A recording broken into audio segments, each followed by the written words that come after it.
I walked up and said, I gave my mom a call. I tell her what happened. I tell her, Mom, I don't know if there's anything I can do. This is the best I got. With this cassette machine, with my own effort, there's nothing else I can do. I felt at the moment when everybody laughed at me, everybody think I'm crazy. Maybe they are true. Maybe I just meant to be a little mountain girl, and maybe that was my life. This is not the path for me, and maybe I am not good enough. I don't have what it takes to truly take on the world. And I remember that day, that moment is still vividly in my mind. And I walked home, and I was very, very down for a solid couple days. And I thought that's everything I got.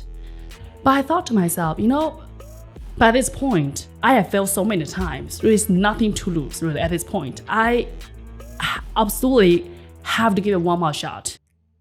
On this episode of Establishing Your Empire, I host Wen Zhang. Wen's amazing story begins as she dreams of venturing into the world while growing up in an isolated mountain town in rural China. Wen completely transformed her life by teaching herself English using just a cassette machine.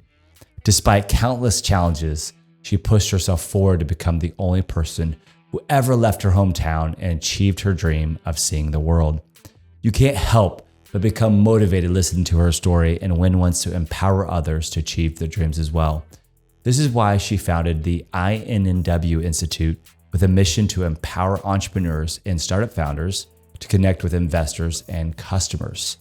In this episode, we cover how to nail your pitch to get funding, common mistakes founders make and how to avoid them, starting your day with meditation, and how to create and achieve goals to make your dreams come true.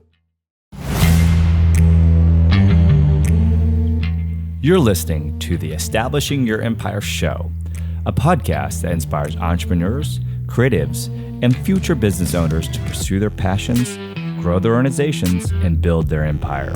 My name is Daran Herrman, and creatively, I'm best known for my photography. But business-wise, my claim to fame is growing a company from $15K per month in online sales to breaking the $1 million a month barrier.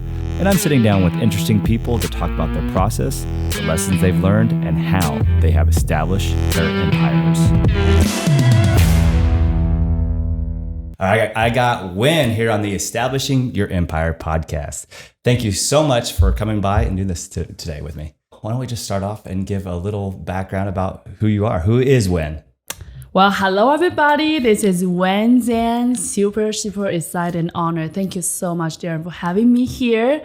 I tell people my name is Wen, just like if not now, when? Now is the best time. Today, I'm the founder and CEO for INNW Institute. We support entrepreneurs grow and scale their business. I love it. And how did you come up with the name, if not now, when? Was that like something that you just should say, like a power statement, or? This Chinese proverb said the last best time to plant a tree was 20 years ago. Second best time is now. So oftentimes in my mind, I oftentimes think about, if not now, when? Truly, not only because of my name, but I just felt like we have such a short time in this planet. Like, with the pandemic, I feel like I could totally die tomorrow. If anything I want, say I want to start working out, say I want to start a business, I want to start XYZ, now is the best time. I love it. It's so motivational. And so you have a podcast, if not now, when? I do. And it's a pump you up because you get very excited. You have a lot of energy. So I'm excited today. Hopefully I can bring the same energy. But so I don't even know how to ask this, but basically you're not born in the US, right? So can you kind of give that background, that backstory? Yes. Well, first of all, I'm born and raised in China. Wen in Chinese actually means rainbow in the sky. So my mom wants people to be happy when they see me. So hopefully that goal is accomplished. So I'm born and raised in a little town where, first of all, girls are unwanted in a family like mine. And in the town where there's not much internet, truly there's no internet, there's no car. And if you want to visit near the city, there's a bus you take, go around the mountain, like 8, 9, 10 hours-ish. That's how you get to the town. And with that, we don't leave. So people who born in a town, you live in a town. And that's how the life is. And I mentioned that, girls are unwanted because really life for a girl or woman really is just one path, being a great mother, great wife. And that's beautiful, truly inspiring. My mom, my aunt, my grandma, every single woman I know in my family did that path, which is so much hard work. And I have so much respect to that. As little as I remember, I just knew it's not for me. And I could not explain that verbally because there's no quote unquote mentor around me. There's no example. There's no anybody do anything beyond that mountain life has to offer. But I just always wonder what is more. And I know, Daran, you mentioned today you have a newborn son. If you watch a Disney movie with him, which maybe he's a little bit too young for that, but I love Disney movie. If you watch Moana, which is one of my favorite, in the movie, Moana was wondering what is beyond the ocean for her. And for me, I see that as so similar in my own path, where I always walk around the mountain town. When I see the mountain all over me, I wonder what is beyond the mountain line.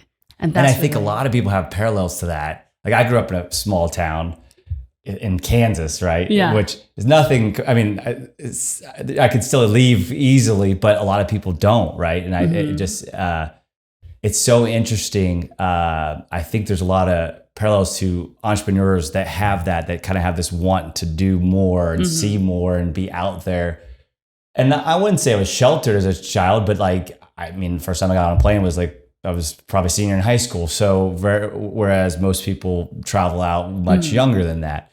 But anyway, go ahead, continue. Yeah.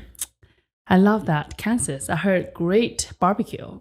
Kansas City definitely make different barbecue than here in Austin. Completely. Like when I moved here, and I went and got barbecue, I was like, this isn't barbecue. This is different. It's an apple and an orange. But now that I've lived here since 2008, I probably like it here better because now I'm into the whole brisket thing. But at first, it was more. It's just different. It's completely different. But amazing. Yeah. Well, that's how I learned about the world. Is by the food. I don't exactly know what kind of things is where it is, but I know barbecue.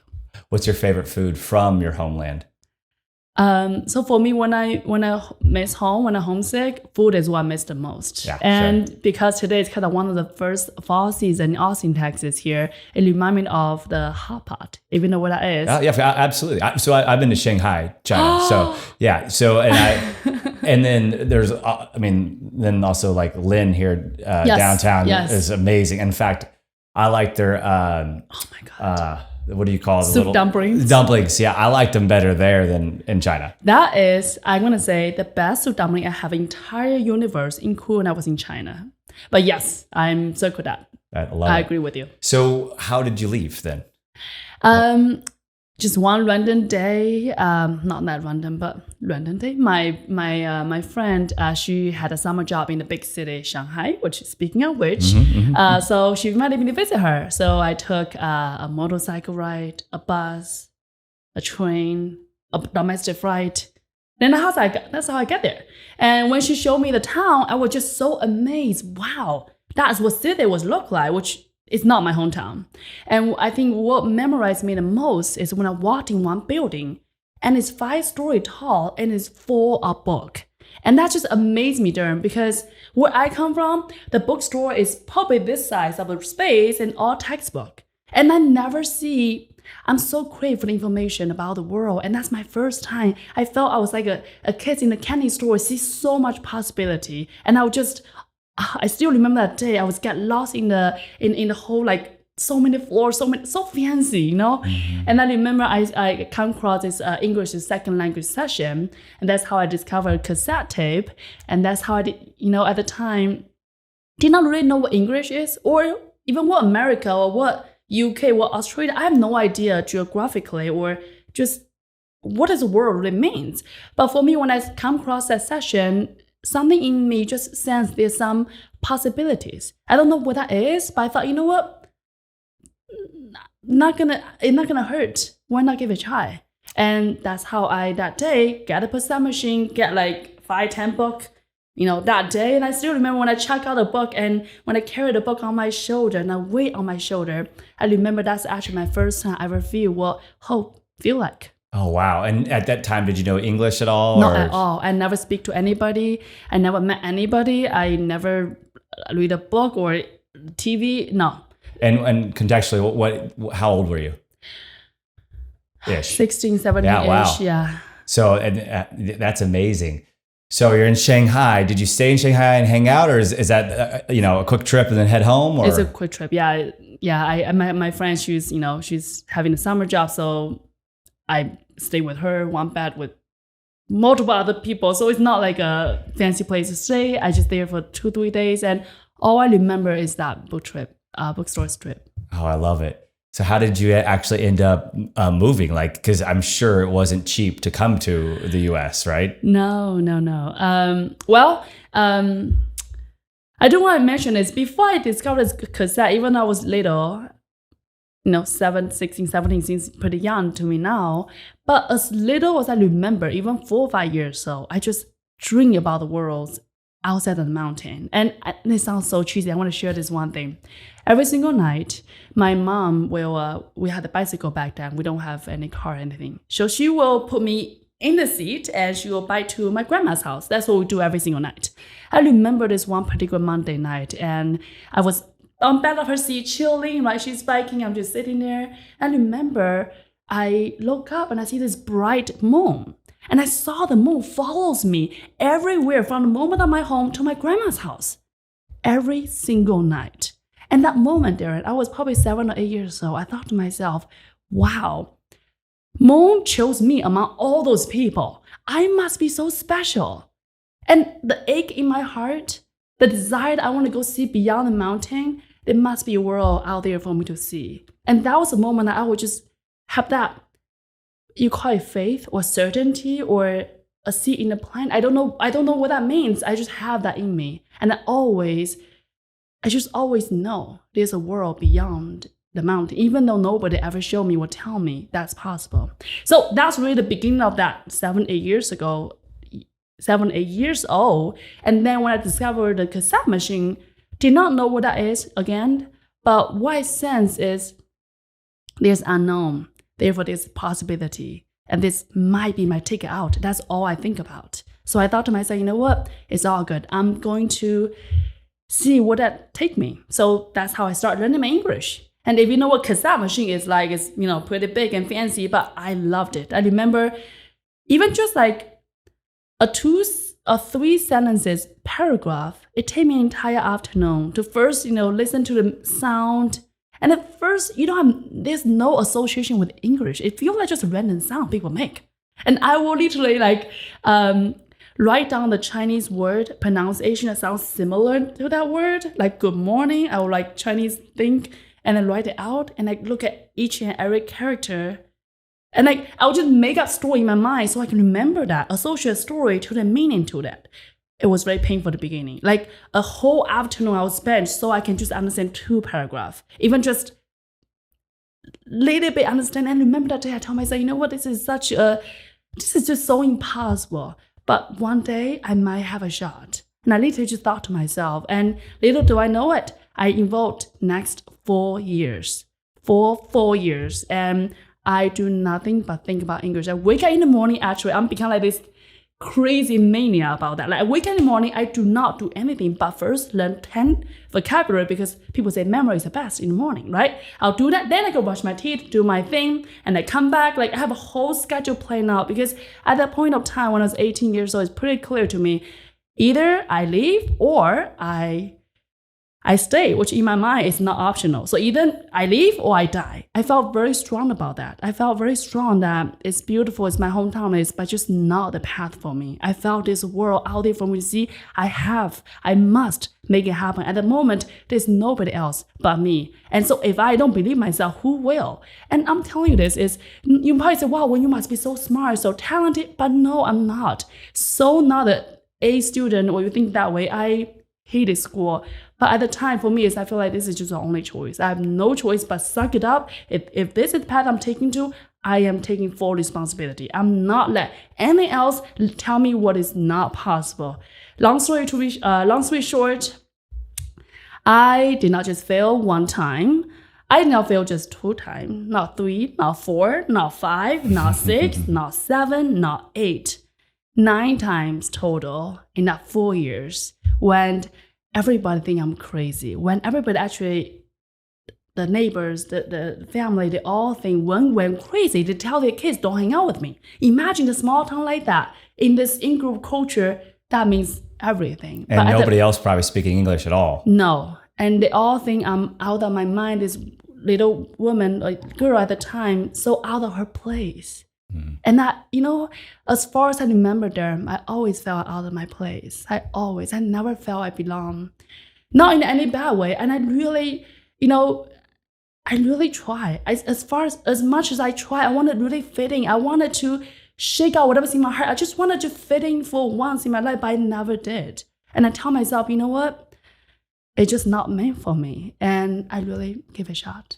Well, I love the motivations of it and having a big end goal in sight. But I think there's a couple things you can take from that. I'm a big fan of whether you're learning something new or going to the gym to be fit is consistency and convenience, right? So it sounds like for 4 years you were very consistent, right? Yep. Same time, and then it was very easy, as in a very difficult task, but easy as in let's do 10 vocabulary words right in front of me, had a book, cassette tape. And I think that's very powerful to take to any task that's new and different. Besides just sheer effort and work, would there be any kind of recommendations, tips, and tricks for learning a new language that you would have for anybody else?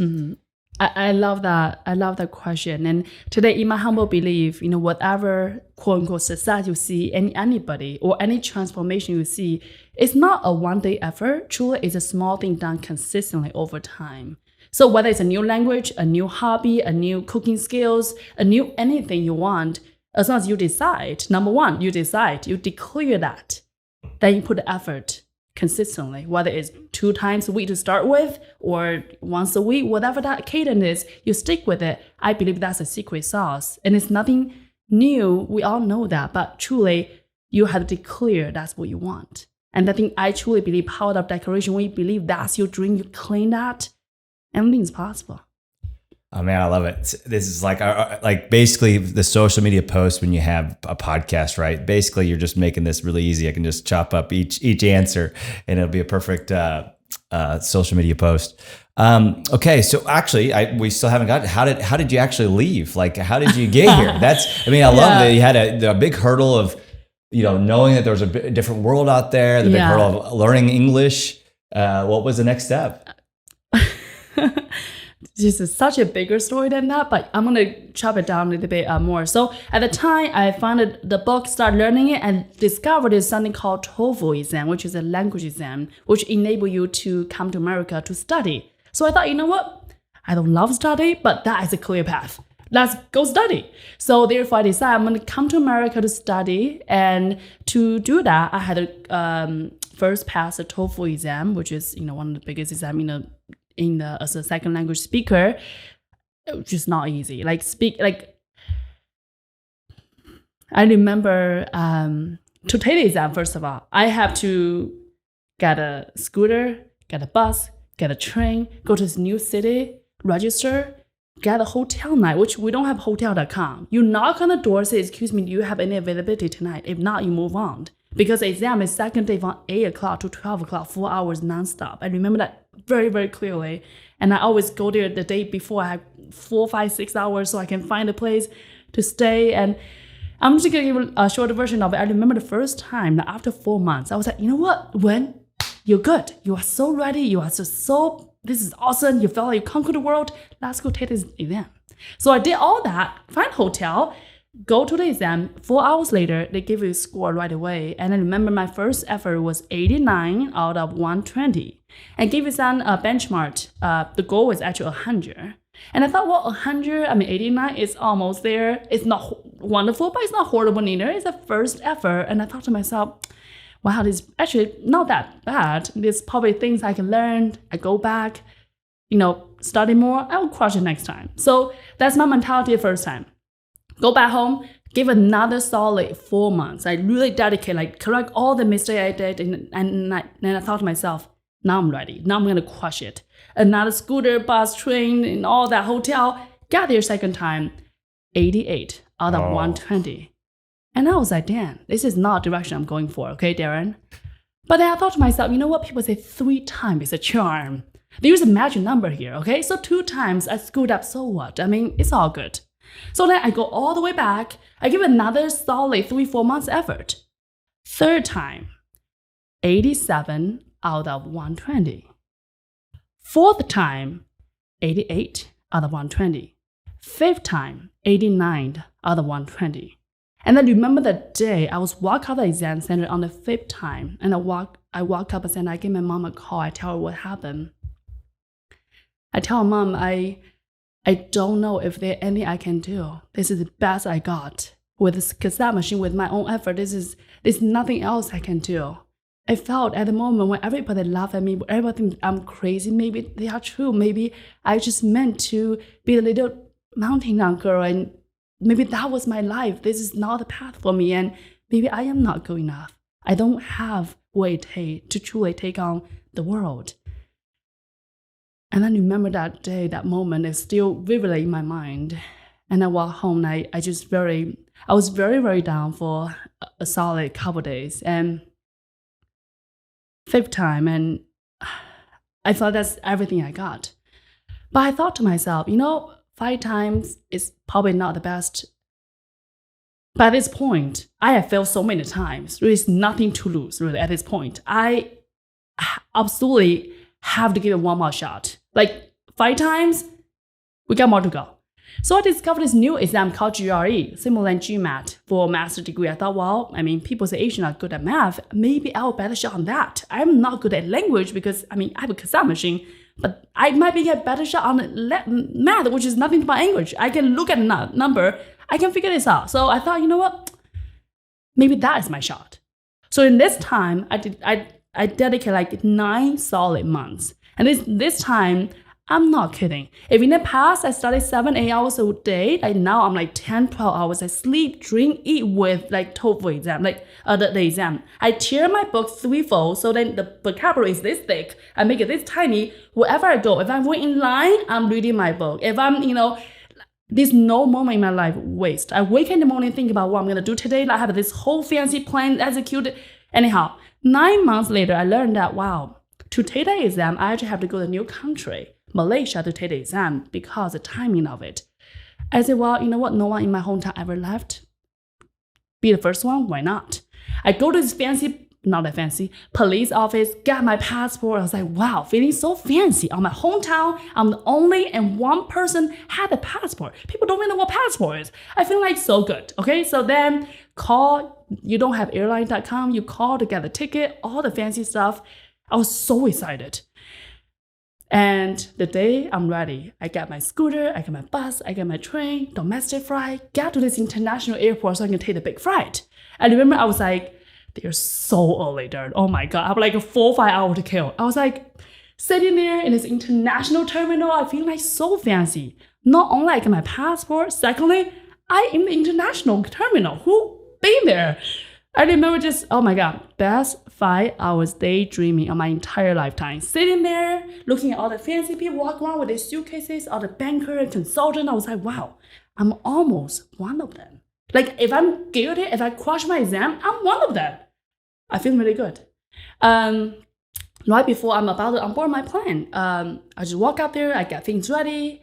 And then the flight attendant said, I'm sorry, you can't get on the plane. I said, excuse me, miss, what do you mean? I have an exam, like tomorrow, I gotta go today. She's like, I'm sorry, you don't have this paperwork named visa.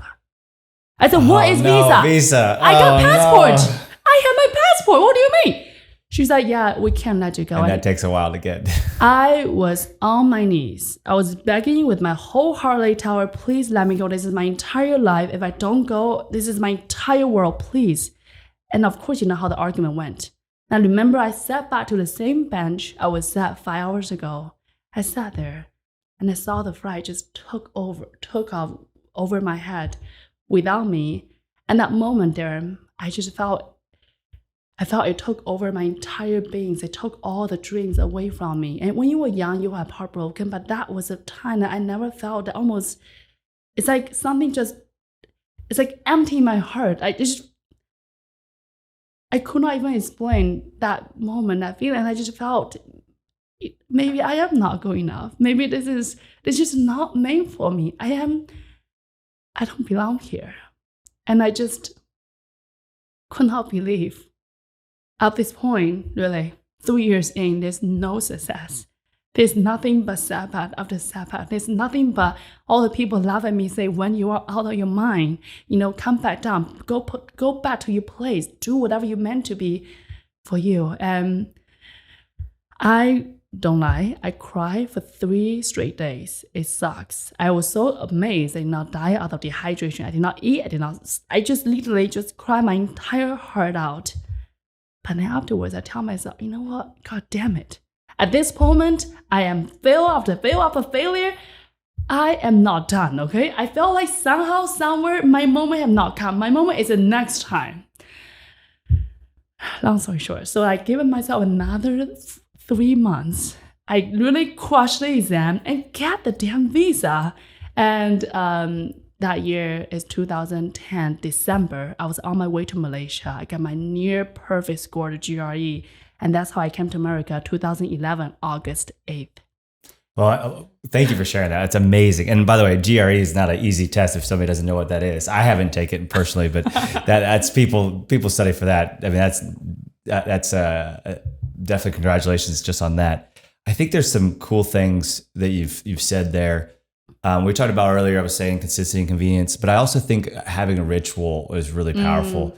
And so we have these fantastic computers in our pockets, these phones and all this, and a lot of our rituals are checking social media or checking the news and this and that.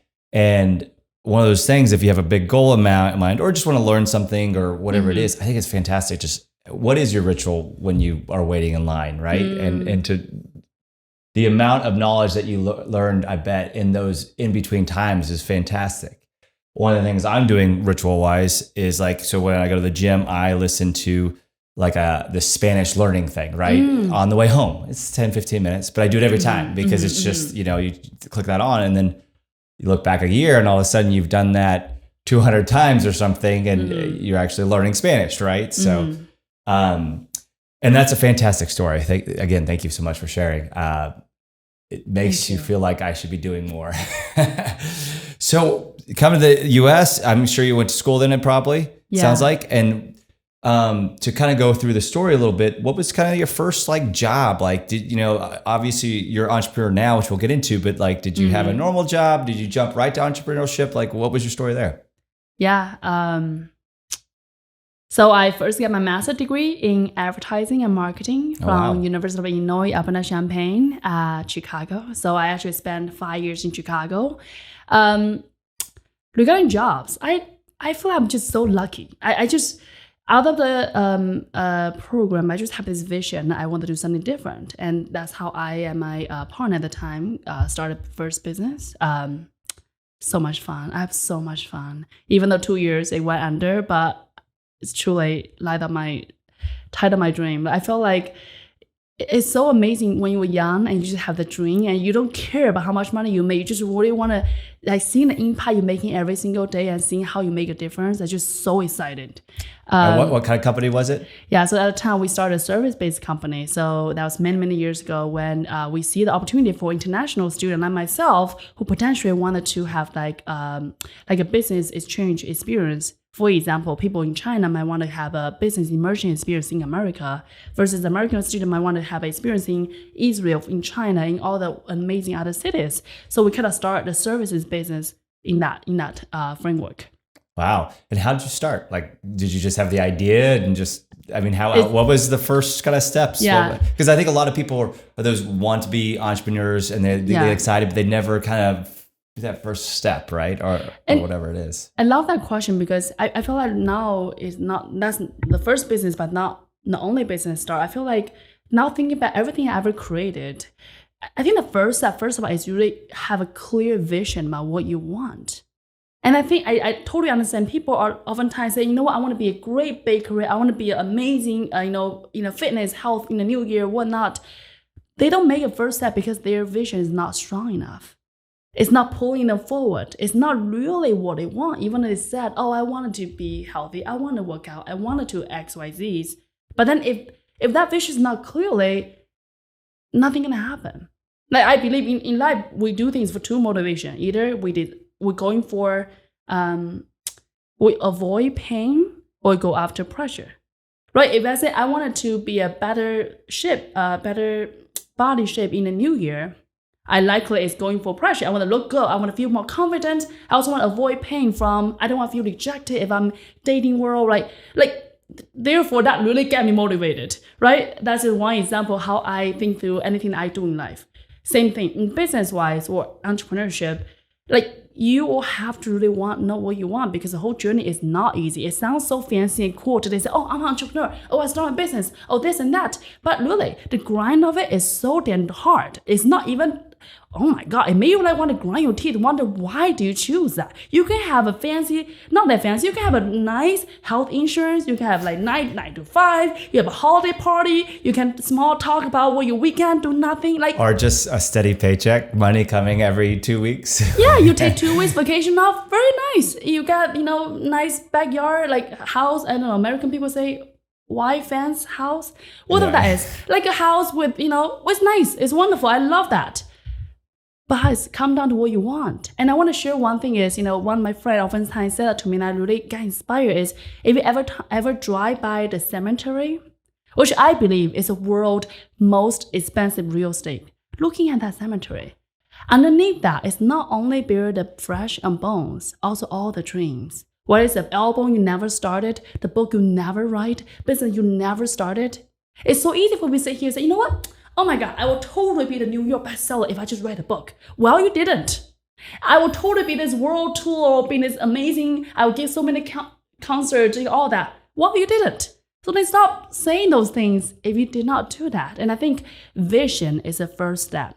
When you truly have a compelling vision moving you forward, all the temporary or pain or challenging is nothing. It's nothing. And I truly felt that 4 years to left China is the hardest thing I ever done. But now looking back, almost the easiest thing I ever done. People say, wow, when you are so, courageous, you are so brave, No, I'm none of those. I'm telling you, I'm none of those. All I knew is either I leave or I die. I take a choice so I don't die. I think that's pretty normal choice. Like right now, if I choose die or something else, I will choose something else. So almost it's the easiest choice. Back to entrepreneurship is, if you felt like that is a vision, you have to create this solution, software, app, whatever that thing is. If this is your calling, you feel like if you don't do that, your life is not worth living. That's pretty strong to me. If you have vision like that, you will do that. Even though you have so busy in the beginning, you might have full-time job, you have family, and you only can work on it in the weekend, in the night. So what? Get it done. Hustle. Like if that's what you want, you do that. Absolutely. So the vision I love because, having a clear cut goals of what you want and what the end goal will be and having this motivation. Let's say you have that, and you're very motivated. You're looking up everything there is to know about it, but you don't actually do something, which I think is very common, where people really, really want something. Well, they think they want something at least. What's some advice of how to actually push forward? Get started, move the feet, right? I want to share this. There's one book that I read a couple months ago. The book written by a nurse who are spending 8 years of time being the patient care for people who are passing away, dying patients. So she spent 8 years with thousands of patients in the last journey. And the book she shared about this patient in the last process, they share with her their life story and the regret they have. So she wrote a book about 5 regrets most people share on the dying bed. And I remember when I read that book, the first or biggest regret people have on the dying bed is, she said, I'm paraphrasing it, is, I wish I could live a life true to myself, not what people expect out of me. So when I answer the question back to you is, and imagine truly if you are dying, not tomorrow, but say next month, say next year, if you have XYZ finite of month, year, day to live. Are you happy with that? And I think people might say, well, when I don't want to talk about that. It's not fun. I believe it's when you're not afraid of dying, you really start living. And for me, it's so vocal for me to think about what legacy do I leave? Because today we live in a COVID world. I feel like I could die tomorrow. And plus, I'm the Asian driver, not a great driver. So I could totally die. So that's really like very obvious, it's totally possible. Therefore, I'm thinking about what life do I live? Do I want to live? Whether it's when I'm later stuck in a mountain town when I leave, or when I'm later in corporate America, living this fancy life, had this amazing, I got paid well, I dress well, I have this amazing, leadership, I have this amazing exposure. I felt fancy, right? I have this 400 sales team report to me. I do my, I look good. My manager liked me. I love my colleague. It's amazing culture. It's fantastic. But then I thought to myself, I living other people's life. That's not meant for me. I'm so beyond grateful what I learned and the incredible culture I was part of, but just not my life. And this be someone else. If so, then do something about it. I love it. So motivational. And I think also to add to that, when you look back in your life, I think one of the aspects is your career, but I feel like there's a lot of pillars, I'd call them pillars at least in your life, is you could take that same mentality to your family life, to your relationships, to your love life, right? Because I think that a lot of people don't work on those either. And so, I have someone who's a good friend of mine. She's killing it in her career, but I'm like, how many hours are you working on your relationships, right? A week, and I think you have to audit yourself, and you could go all the way to the deathbed, or just be like, literally, give yourself a score or whatever. Another piece there too, just thinking out loud, is I love to plan the year before the year starts, plan the day before the day starts, the month before the month starts. That way you can kind of say, okay, if I did these things and the month is over or the day is over, would I be happy with that day or month or year or whatever it would be? Let's get to, and I'm sure there's a lot of other stories, and we can jump around as much as we want. I do want to get to startups, because one of the reasons why I started this podcast is I wanted to get more into the Austin startup world. I wanted to meet more people. My next step would be either my own startup or somebody's startup, most likely. I mean, there's a good chance. I've done corporate America. I've done multiple small businesses, but I think I would like to do something a little bigger, bolder. And I have some ideas there, but what I love what you do, is you kind of help a lot of startups, right? So why don't you give us a little background on what you do and what kind of services you guys do and stuff like that? So we do a couple of things. Me and my husband co-founded a business, which is actually a Gold Calendar business. We will talk about that a little bit later. Talk about the full relationship business, all the full cup of well-beings. That's one piece. Second piece is today I am CEO and founder for INNW Institute. So today we help supporting entrepreneurs grow and scale their business through pitching, through storytelling, really. Right, which I love. So I have a production company that we talked about before we jumped on, photo, video, obviously, as you guys see here. But to me, storytelling is so powerful. Always has been, always will be, whether the format changes, whether you're doing it on TikTok or Instagram or written word or the radio or whatever it is, and connecting with somebody's story or to your story and hopefully getting some emotions driven out of it. So what's kind of I don't know, we can start let's start with what's some like super common mistakes you see startup people do. I'm going to call it fall in love with your customer, not your product. Number one mistake is people I met, they were like, oh my God, Wen, this is the best thing. I have this whole, say, a gimmick or software or an app or whatever that thing is. They tell you 1,000 details about that thing, but yet they don't really know how this one really solving the problem for customers. So a lot of entrepreneurs I met, they are struggling to find a product market fit because they're so fascinated about their technology, their solution, yet they fail to see where is the market, where customer pain is, who want to pay for this thing, and what does the pricing look like for that particular segment, right? And it's so easy today to think about, oh my God, I'm going to dream big, I'll be next Facebook, next Google, next all those things, but they forgot, look, who's going to pay you? Yeah, so start with the customer. That is, I love that. It definitely makes sense, although it's tough because when you build your own thing, you put all this effort into it. Sometimes you're working in your own little hole as opposed to talking to people, testing, getting out there. It is hard. It does not have to be. When I say falling out with the customer, it's not falling out with the customer. It's their pain point. And I'm going to share one thing if I can regarding how to make it. It does not have to be hard. Today I call them, what if Daran, right now I tell you, I can give it this crystal ball. I can give it this crystal ball. You know exactly what is in your customer's mind. You know exactly what is her or his pain point. You know exactly how much he or she willing to pay. Do you like that? Of course. Well, that's crystal ball. It's called market research. Right? So easy. You pick up 6-10 people you think in your mind will personally have that problem that you are addressing. You call them. You talk to them. You ask her or him, hey, what is your problem about X? Let them elaborate. Let them use their own language tell you what is a problem. And then ask them, hey, if you have this magic wand, if you have this solution, just dream it out loud. What kind of solution are you looking like? Let her or him tell you what do they want. And then you ask them, fantastic. How much money you pay for that? You pause. You let her or him tell you. $9 a month, great. $9 a year, fantastic. Whatever it is, he or she will tell you that. By doing that, you know exactly what is keeping her or him up at night. How much money he or she willing to pay for it to solve this problem. You have all the data in front of you. You don't have to in silos.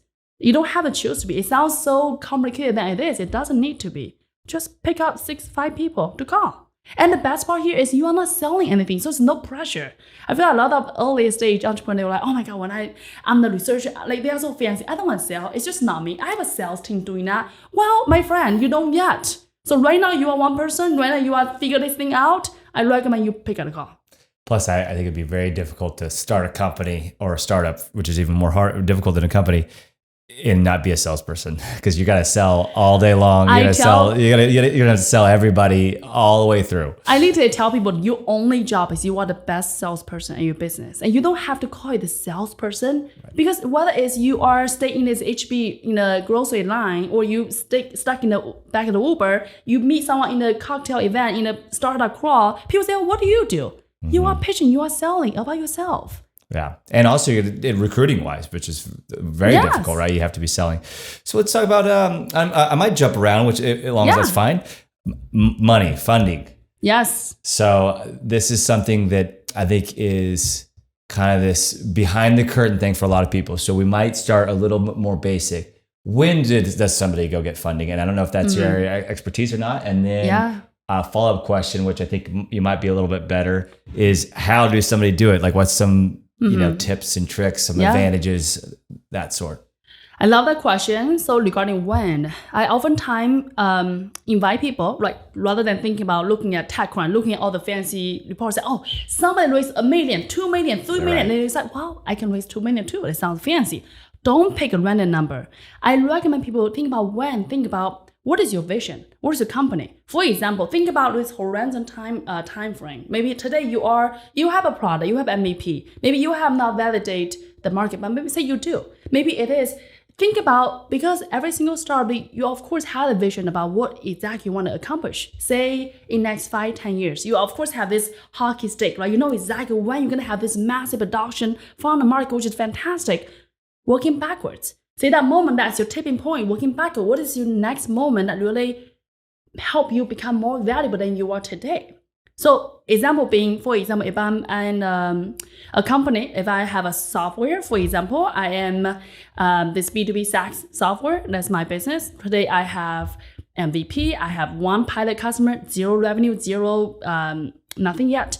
If so, maybe I'm looking forward is, maybe in the next 24 or 12 months, the first pivotal moment is for me to acquire, say, 10 SaaS customer, maybe it's $500,000 recurring revenue. If that is the case, by looking at the industry benchmark and looking at your own trajectory, by looking at it, then you know, oh, wow, I need to fund myself for the next 12 months for me to get to that point. And then you're looking at, okay, if I have all the help I need in the world, what is the monthly burn rate for me each month? Right, say, 50K, just make out 50K. By 12, you get 60K or 600K. That's how much you should raise. So I think about think about your entire milestone. Think about almost like a time frame of your business, where you are and what is the next point that make your company more valuable for investors, not for you. Of course, it's already valuable for you, but from the investor perspective, what is, the moment that your company more valuable, more more attractive to investor, and then think about that point backwards. So you don't want to have, say if you actually need to raise 600K, you don't want to raise 200K, and you have that money and nothing have happened. That's make it harder. You don't want to raise too much neither, because at especially earlier stage, you're gonna give out too much for not, if you say you need 600K, you raise $1 million, for example, 400K is in the bank doing nothing, collecting not even interest at all. But then you are giving away too much equity in the front, make it later even harder for the next round. So when really think about who you are, what is your time frame about your entrepreneurial businesses, and really think about from evaluation perspective, where you are and what next step is. And that information can looking at internally, looking at your entire trajectory, as well as externally, looking at market, looking at comps, other competitors, what is their growth look like? And that's how you get some data and assumptions. I love it. So what about so I love about Wen, and that was a fantastic answer, because I think it's something that a lot of people struggle with, right?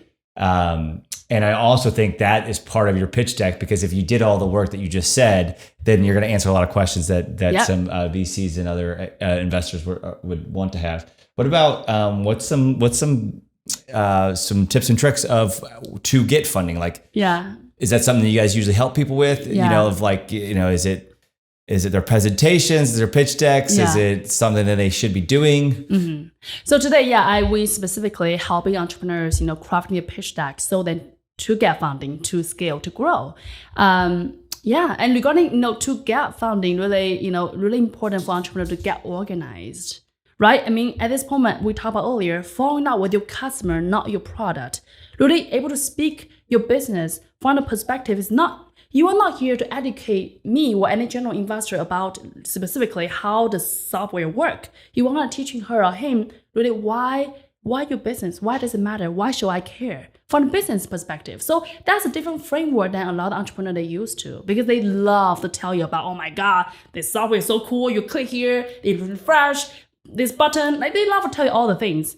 But that's not really relevant to the business side of it. Why should people put the money in? Because of course, investors are fantastic people. They want to make the world a better place, just like you, just like me. But at the end of the day, he or she here to make money, right? What is ROI? Why this business exists? And I think about the mindset of the investor have threefold. Really, number one is why your business. So are you solving a real problem? Your business, why your business exists? And then why you? Once I understand, oh wow, the business really exists to solving the critical market here. And then why you as a team collectively solving a problem? And lastly, why now? Why now is the time for me to put on my credit card and pay you the money that whatever you are looking for. So why your business, why you, why not in that order is very critical for investors to understand in any given moment. So we talked about funding. We talked about some negative things that people do. What are some other stuff that you help with startup founders or startup people, and or just anything else that you would like to chat about in the startup world? Yeah, I love startup. I think for me, why I love what I do is I felt, when I shared earlier about my journey, how I came to America, when I think about exactly 10 years ago,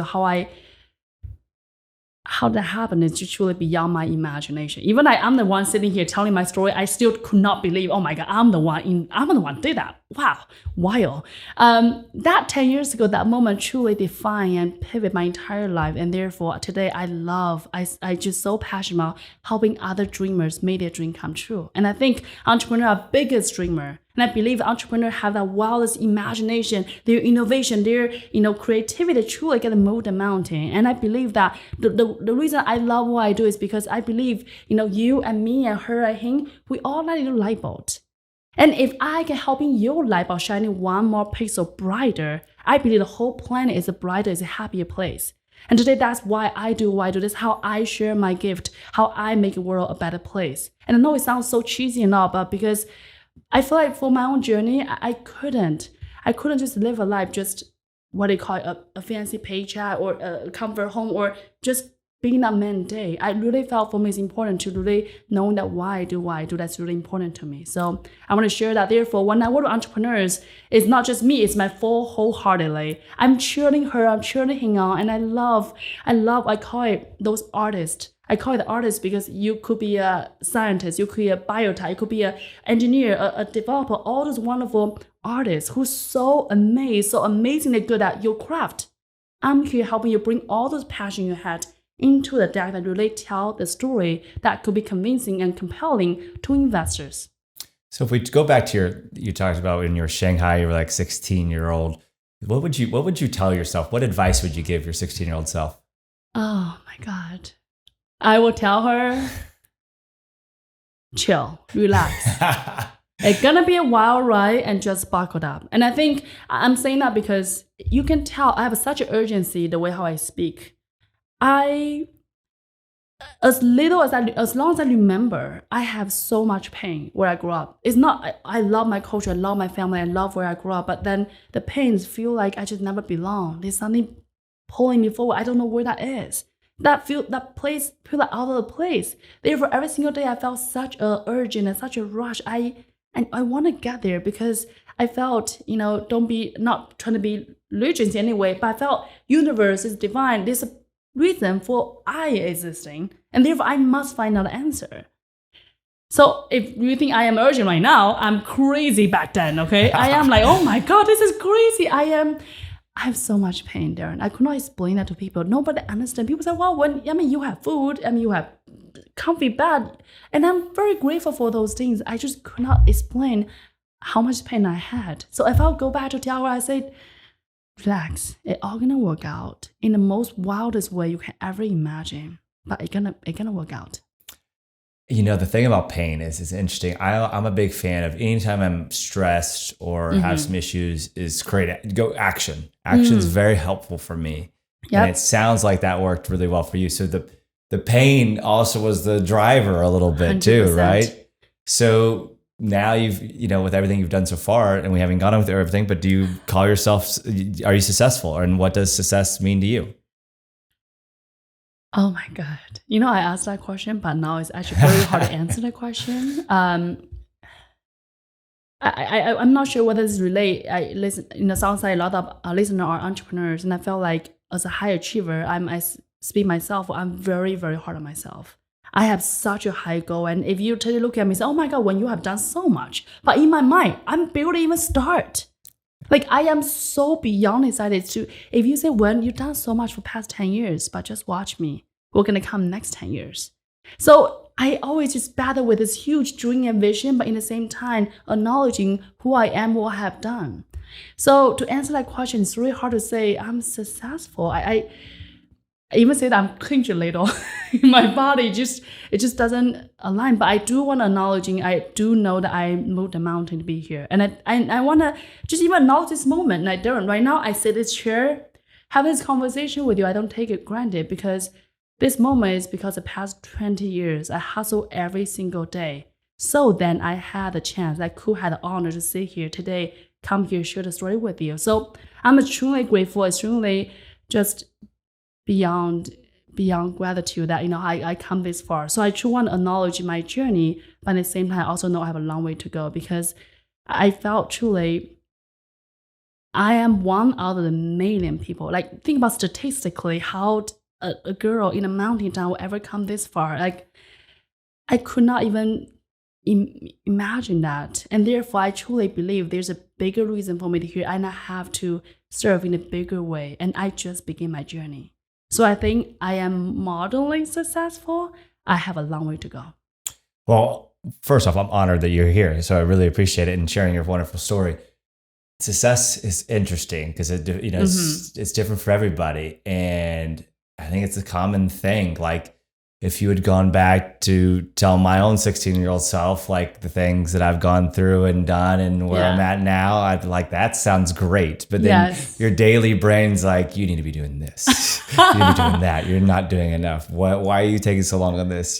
So it's a constant battle that is somewhat enjoyable and somewhat not, I use that as almost like hiking. So you hike in the first mountain, you say, oh my God, this is so great. Yeah. You discover another mountain and you keep going and you finally crush that. There's gonna be a better view up there. Yeah. Exactly. So what's like a normal day in your life? Like any rituals, anything that happens that you want to share? Oh yes, big in rituals. You might think I'm very, very extrovert, which I am. I love people, but I also really focus on time with myself. So I wake up very early, relatively early, 5:30 in the morning. I always meditate first 1 or 2 hours. I do not talk to any human beings unless I get those things done. I'll meditate. And what kind of meditation? Any? Because a lot of people ask about that. Yeah. Any tips or tricks with meditation, real quick, before we move on? I want to say for people who never done it or think that sounds so crazy or out of there, it just sit there with yourself. And truly, nothing fancy. I have some music on. It's just like go to YouTube. It's free. Just something that like spa.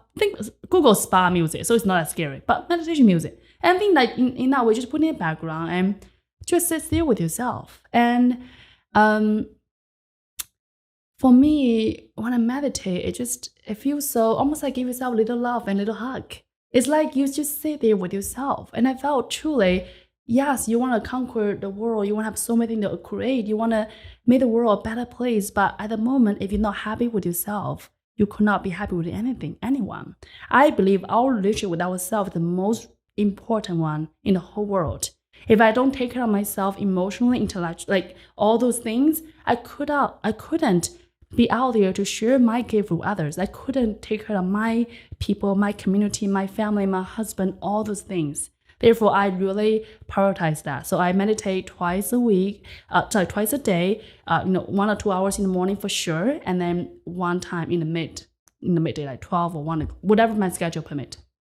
I love that. I love that you do it in the morning. That would be nice. I think I like to do 2 things with meditation. I don't do I'm not like a specific, I don't have like a process, but to me, just clear the brain, clear out the thoughts, And then the other thing would be I do like to kind of like, okay, now what's 1 or 2 things that I have to do or that I want to do, and I'd be happy if I did them, right? That way I make sure that I do that in the morning, just make sure that my day, like I'm saying earlier, that I'm happy with the day. Yeah. So actually, one thing you said that there was another company or business that you were doing. Let's go into that a little bit. Can you give us a little background on what that is? Yeah. So me and my husband, we started this business called Evergreener, which is a goal calendar business. I love what you said earlier about, what does success mean? Like maybe it's someone who working so many hours for business, but then you maybe neglect time you spend with your family or all other aspects. So that's really where it comes from is we have this goal calendar. Essentially, is helping people, first of all, set goals every single month from 3 aspects: the mind, the body, the wealth. From mind to some mindfulness, whether it's reading book, meditate, all those things, or body, working out, eating clean, all those things, or financially, whether it's, maybe today I saving my Starbucks coffee, put it in saving, or, I do my 401k, all the fun things that you do, or budgeting, all that. So essentially we give people a template so they can, first of all, declare the goal of the month. For example, I say, I'm going to start working out twice a week this month. If I declare that goal in my body section, and then I start in the day, actually physical day, say Monday, I work out, I check the box. Tuesday, I work out, check my box. As I going by the day, the week, the month, when I fulfill, I actually check out the box as I am envisioning on my goal. And that's how I believe that's how we become, whether it's more confident or successful at what you do, because you are becoming a better version of yourself every single day. And at the end of the day, it's not about the 10 pounds you want to lose, or it's about whatever thing that you have. It's about how you show up, how you truly declare what you want and really go after that. And I love what you said earlier about a lot of people, create, amazing dream and goals, but they could not make a first step. I believe don't make something so insane. If you never run a marathon, don't say tomorrow I'm going to run the whole marathon. Start baby. Maybe I'm going to start walking 30 minutes a day next week. That sounds pretty doable, right? Start with something small. It's all about consistency. It's all about, I truly believe, any success is nothing but action or any commitment you did, consistently over time. And that is what success looks like. So today we have the goal calendar helping people to really think about the goal from all aspects, very well-rounded, and holding her or him accountable to every single day, every single week, every single month, become a better version of him or herself. At the end of the day, right, you have to be a better husband, better, better wife, better neighbor, better son, better daughter, better all those things, right? And then you also serve your customers, serve your community. So it's all about. So let's talk about marketing. So whether it's that company or your other one, like what's some ways that you've marketed your business that's been fun or worked that you like or whatever you want to take it? So funny. My background is marketing and I love marketing. And I want to, I don't know, I never share my view on marketing with people. So I'm going to just give it a shot. I know you're an expert on it. I'm really not. For me, I really believe there's nothing best marketing than word of mouth. Like today, I felt I'm so fortunate. Today with INNW Institute, I have not really go out there to like sell. People come to me and I felt so honored to serve. And I felt because whether it's a referral, whether it's, my customer give me amazing review, they go out of their way to tell people, oh my God, check out Wen, connect with Wen. Like I really believe, satisfied customer leave, but raving fans stay. A quote from Tony Robbins actually is, it's of course, there's so many amazing marketing tools out there, talk about like funnel, like ads, all the amazing things. But I feel like at the end of the day, it's how you are authentically do what you actually meant to do in this planet. When you share your light from the heart, people can see that. People can smell a mile away. Right now, I'm sure I can declare I want to start planting a tree for life. Like I wouldn't be passionate about that. Doesn't matter how many ads I do. No one's gonna book me for tree planting business. But I love what I do. So I firmly believe, first of all, word of mouth is so important. But secondly, of course, I also check the basic, right? You got your email campaign, you can email things ready, content messaging, you got social media, you have to have that, presence all. But I think at the end of the day, just when you truly do something good, like it does not have to be very hard. And I'm curious to hear what you take. So my first take is anybody who says they're marketing experts wrong, because I'm not everything that, it's different for every company and something that works yesterday doesn't work. But storytelling, like what we talked about before. Yeah. And referrals and word of mouth. There's nothing stronger than that. Yep. Just how do you scale that? That's where the difficult part is. Fair point. So one of that question was kind of a softball for you to plug your podcast, because I feel like that is one of your approaches to marketing. So you have a podcast with with the name and if not now when. Yes. And to me, I think that's one of the fun ways of marketing. I use this one more for me just to meet interesting people, but also it's top of mind awareness. Yeah. People hear you out there. You're around people who are doing stuff, know? So I think there's some of that too. It's just basically being out there and being seen. And funny you brought this up. Like when I did podcast, like start my podcast with last year about June, July time, that's nothing about business. Like at the time, COVID is just, in the mix of it. And I am such an introvert. Oh my God, I'm dying for not talking to people. I was like, I had to do something about it. Plus, at the moment, the reason I started a podcast also because at the time, there's so many, I feel like, division out there in the world, whether it's, races, gender, all the different things you can think about. And I firmly believe that when we truly come together, when we come to a table like this, when we share stories, you and me, Daran, we have nothing different. We are two individuals who have this beautiful goal. We are almost same. We are our own path, even though it looks so different, but it's the same thing. You and me want to make a positive impact on this planet. You share your gift, I share my gift. We all come together. We're exactly the same. So at the time when I started my podcast, the intention is I want to share a story. I want to unite all of us come together and realize we are not that much different than we actually thought. So that's actually my intention on my podcast. It was not really, I did not even think about, marketing in a way, but of course, organically, it gave me a lot of traction and, meeting people and, all the wonderful things, which is I'm very, very grateful. But, the reason that I love what I do is I just love to get to know people. I feel like people are just so fun and interesting. And when I left the mountain town, I tell myself, I'm going to go see the world. Today, I realize seeing the world, it doesn't mean just traveling, eat the food. It's about meeting people, meeting culture, and learning different perspective. I'm curious why you think what you think. I'm curious what is your upbringing, why you made such a decision, how you think about the world, your worldview. It just amazed me. And I think that's my way to seeing the world. And also my way to celebrate such a similarity and such a beautiful reunion with all of us have together. So yeah. So with your amazing journey, and that you can take this professionally or personally, what are you proudest of? Am I proud of myself? No, what are you proudest of? Like what have you done? What have I done? That you're proudest of. Like if I asked you, like, okay, so through your career or your personal life, like what's the one thing that really just sticks out for you? For me, well, I'm going to share two things. Number one is I felt like when I made my American dream come true, that was wild. Like Right. I did not imagine that actually can make that happen. And the fact that even it sounds so fancy when when I land here, it's first 6 months really sucks. Okay, I don't speak the language. I don't know anybody. Like that was crazy. But then I make an entire life out of that, which is just even more crazy. Think about that. And today, this year actually is exactly 10 years anniversary of me coming to America. Wow. I'm gonna share. I thought when I left China it was hard. When I leave America intentionally, leave corporate America intentionally, actually it's harder. Because now I'm quote unquote older, I'm a wiser supposedly. Now I know all the cards on the table. I look at fancy benefit, I look at all the fancy things. And now actually consciously declare that's what I want. It's harder than back then. I wasn't really know what I'm getting to. I said, well, there's a possibility, let's just go see it. Have no idea what I'm signing up for. So oftentimes, kind of in that way, ignorance is a blessing. I just focus on I want to leave this town. I want to seek the life for myself. That's what I'm focusing on. Versus 10 years later, I have a lot of education. I have a master's degree. I spent 5 years in startup. I have an MBA from Duke University, which I'm very, very blessing about. And I have this fancy corporate career. I'm on trajectory. I got multiple promotions. And at that moment, I thought to myself, is it what I want? Is this life that meant to me?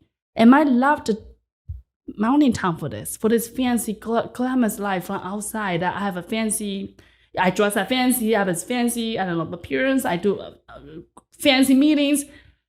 But is it meant for me? And there's actually a lot of introspect, maybe to decide, you know what, now it's time.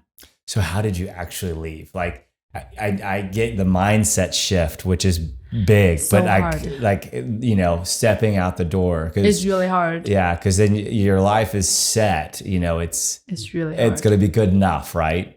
It's really, I'm not joking. It's really not easy. And I think I'm going to share this, with a lot of entrepreneurs maybe right now is doing a lot of hustling, side hustling, all the things he or she doing. Like at the beginning, you just have to do that. At the time, I have a corporate, I run my business, I have a podcast. Oh my God, my plate is full. And I'm married, I love my husband. So we got to spend time together. And I also love social. So I was just crazily busy. I guess, in terms of how, is in this one moment, I look at my life, I'm thinking, you know what, right now I'm cool. Like she had a great job. She got paid well. She got cute side hustle. She got podcast, so cute, right? I can always be that cute person, have a side hustle. But if I don't leave, I will never make anything out of it. Once again, it's all back to my why.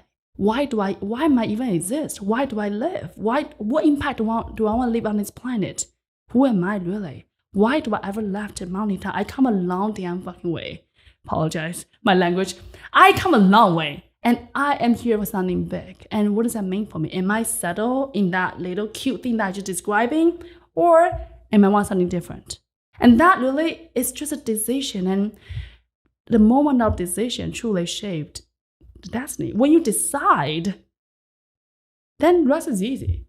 Technically, you putting notation, like that's not hard, but the hard part is in the contemplation of it. And I read this book, Think and Grow Rich. There's one chapter talk about decisions. And I believe it's one of the hardest things that we have to do is decide, what do you want? Declare that. And I think whether it's female or male, men or women, we both, I feel like, not speaking for that, but I feel like generally women or female, I see people are a little bit hesitant a little bit more because we want to make sure we check all the boxes. But despite that, decision is one of the most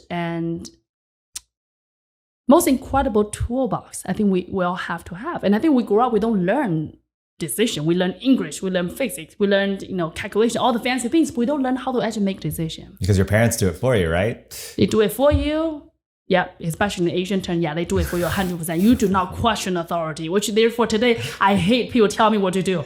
But despite that, yes, decision. But it's truly all about really all come to what you want. And I know it's such a daunting question to answer. And I would recommend, if people who are like, oh my God, when I don't even know where to begin, I would recommend just first of all, go to Amazon, anywhere you want, buy the beautiful notebook you love, has to be beautiful, get you in the zone, okay? Every day, now I know you are busy, just declare, say 5 minutes or 10 minutes a day. Same time, you can consistently, maybe it's first in the morning or maybe it's before you go to bed, Just journaling about what is the ideal life you want to be. Don't worry about realistic. Don't worry about how do I get it. Don't think about it. Just let it draw to your heart. Think about what do you love to do. Like, don't worry about is it making money, is it scalable? Don't worry about all that. Just journaling your ideal day. Journal for entire month, 2 months, 3 months, 5 minutes, 10 minutes a day, whatever time you have, consistently, you're going to start seeing pattern. You're going to start declaring a little bit more clarity. I think today people don't know what they want because there's so many noise out there. Mm-hmm. There's technology, there are podcasts, there are shows, there are Netflix. I don't watch news. I don't do all those things. I think it's really important we have the discernment skill set to decide what for you, what isn't. How do you spend your time? How do you cultivate you? And all that come down to what do you want to consume information? How do you want to spend your time? How do you take care of yourself internally? And therefore you can have a better clarity and discernment about really who you are and what you want, which I think is the most hardest question on this planet. It's very difficult. And then we have all these ways to be entertained or just our time to be taken up so you're not bored and stuck with your thoughts and such. You turn on the TV and you don't have to think about it, but then you'll wake up and it'll be 20 years later, right? Mm-hmm. And I love you said about bored about ourselves, which is very difficult. I believe that when things hard, you must do it. When we are bored, we actually get really antsy. Well, I feel like I become antsy. Therefore, I'm gonna sit with myself. I'm just sit here. I get really uncomfortable. I'm gonna just see what does I feel when I pass that. Mm-hmm. And that's how you find peace with yourself. And that's how you really truly accepting who you are and really see more clarity. So you had to pass the initial that antsiness. You want to feel the space. You want to listen to a podcast. You want to have something on the background. Really sit with it. So what's 5 to 10 years out for you? Where do you see yourself? Oh my God, I have so many plans. Well, first of all, I'm writing my book. So okay, you are writing a book. Great, I'm writing a book as well right now. So we can be book buddies. Yeah, I need help. Okay, this is so hard, but yeah, I'm writing my book. Hopefully. So what's your book going to be about, by the way? I want to be a teaching memoir. I want to share my story. Like what I just share is like 1% of all the things. But I want to share my story. But in the meantime, I want to share some light to people regarding really anything is possible. I want people to start pitching their vision. Because if you're not pitching your vision, you sit back, life going to happen for you. Mm-hmm. If you're not making a decision, someone's going to make a decision for you. You decide what you want. And I want to help. I want to really share that journey and then enable and supporting people with the right tool and mindset so he or she can really move forward despite how quote unquote stuck they feel. Because I was there. I felt that.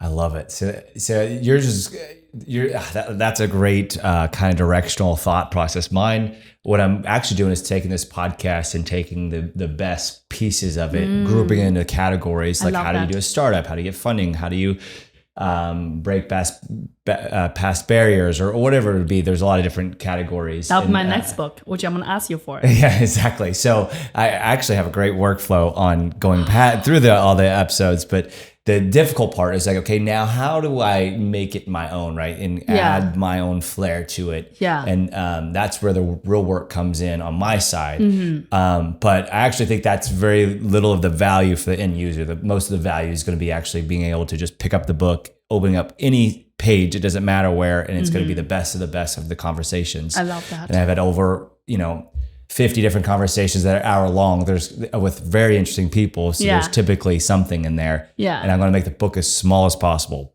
which is already 200 pages. So hopefully I get to like 100. I'd like it to be where it's only the best of the best, but I'm still rather early stages in it, but I can't wait to see it. The goal was end of this year, but having a 7-week-old just to have like the first rough draft done.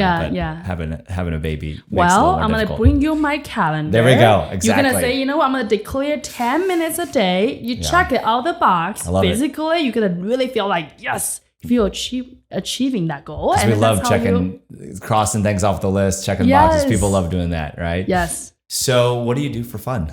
Well, today I love doing improv. Oh, really? Yes.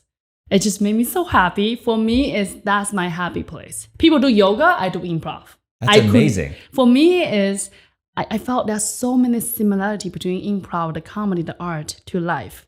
If you know anything about improv, or if you watch like Saturday Night and like all that amazing show out there is all about yes and. It's all about taking whatever universe give it to you, accepting that, and adding your flavor to it.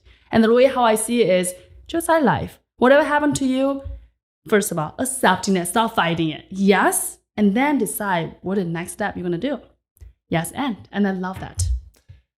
And I bet that helps so much with just, your own startup pitches, your presentations, your speaking. Yes. Just because you have to think on your toes constantly. Yes, and that just really energized me. I love that. I actually do not like to prepare. When I had to prepare, I just felt like I'm in the box. Right. I love to be out there. I love to just being in the moment. I feel like that's just what life is all about. Of course, I have this big dream and vision and all, but in the same time, for me, improv is what grounds me.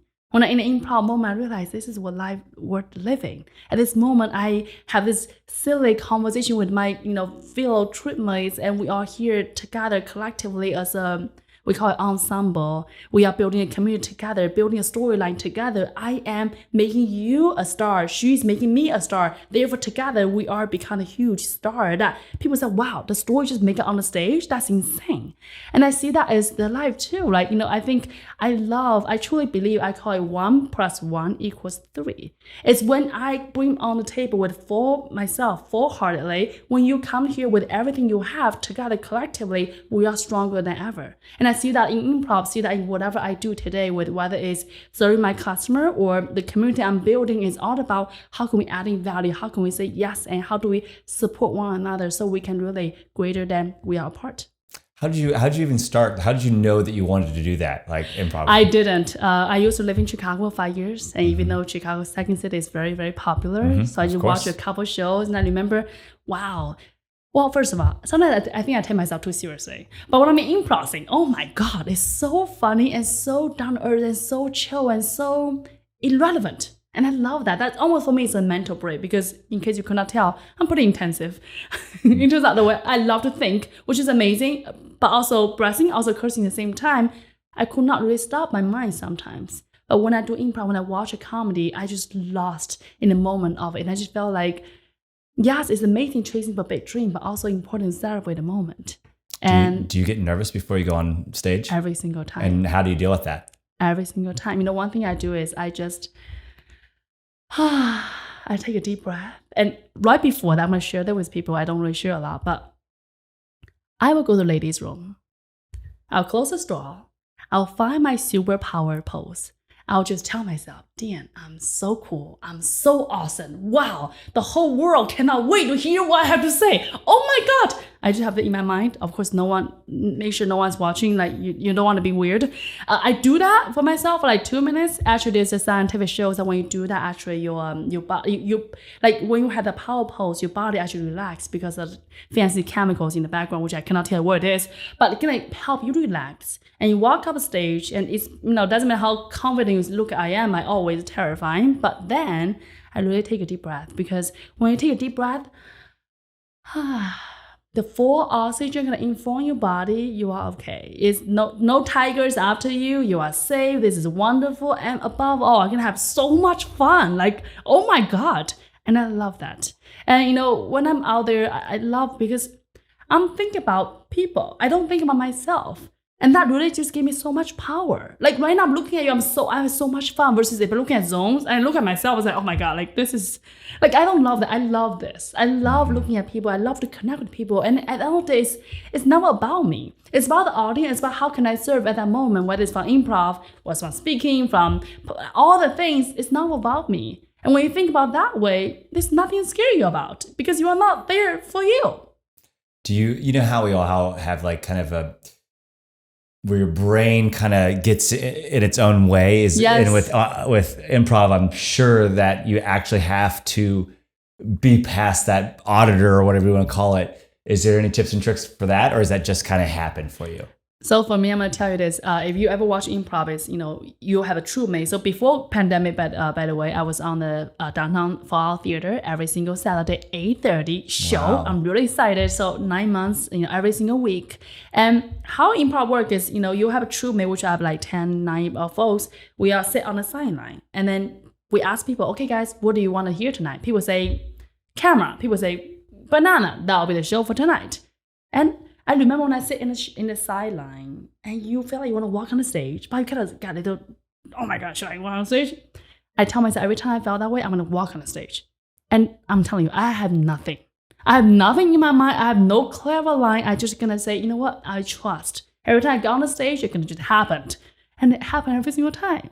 Move first, think second. That's what I always think, right? Move first, always move first. And then think, right? Because if you think first, you might not go. It's almost like trusting. And I think that is almost the same with the entrepreneurship too, right? Like you can, like you asked me earlier, how do you leave corporate? It's so damn hard. If I'm going to sit here give you like the financial analysis about how all for, I probably would not ever do. But I focusing on, you know what? That's why I'm going to take a step first. I trust rest will figure it out. I believe it's almost like right now you have, if you are an entrepreneur or aspiring entrepreneur, your dream is there. You have 1,000 steps in between. You could not see all the steps. Therefore, that might paralyze you. You say, well, I don't have all the answers. Well, guess what? You won't. You're only going to have to make the first step. And second step going to reveal for you. And that's how I see that in improv. That's how I see in real life too. You just have to make the first step. I love it. So as my last question, I end every podcast with this. How would you like to be remembered? I want to be remembered a lady who is high in life without caffeine. Truly, I'm high in life until the day I die. I want to be remembered. She is somebody who full of light and joy, who is here to truly share more light for everybody. She's here to build a community, build an authentic community so she can share more light to every single one of people there. She can enable all the beautiful light bulbs become brighter, become happier, and she truly make the world a better place in her own way. I love it. Thank you so much, Wen, for being on the Establishing Your Empire podcast. It was a true pleasure. It was great. Thank you so much. I am so honored. All right, cheers.